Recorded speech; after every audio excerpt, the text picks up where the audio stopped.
we're seeing that this is a crisis that affects every corner of the province.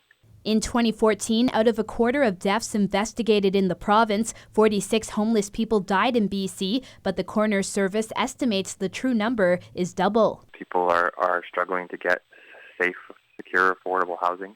There's a lack of shelter spaces. There's a lack of social supports and health supports, and people are dying because of that. According to Megaphone's report, Still Dying on the Streets, in 2014, BC had the highest number of homeless deaths since 2008. But in the north, the number of vulnerable people dying on the streets or in shelters are the lowest throughout the province. In 2014, I believe we had 3 or 4 deaths at the center, not on site, just individuals that were clients of ours at the time. The report says 0.7% of the deaths occurred in Fort St. John, which is dramatically lower than most other cities in BC. We all want to try and do our very best to accommodate and look after the folks that need a little extra help, and that's what we try to do, and I think the community is doing a pretty good job in that.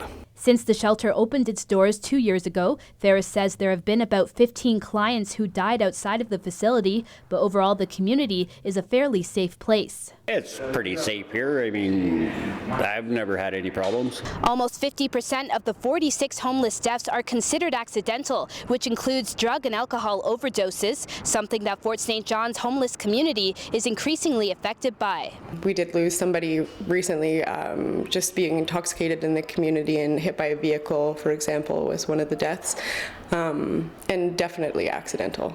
As of right now, Ferris says the homeless population is in good hands, but additional services would be beneficial. A more supportive environment or a facility where people who are still active in addiction and that are seniors, that they could have somewhere to go. Over the last 5 months, the Northern Centre of Hope housed about 60 clients. Kerrisa Wilson, CJDC-TV News, Fort St. John.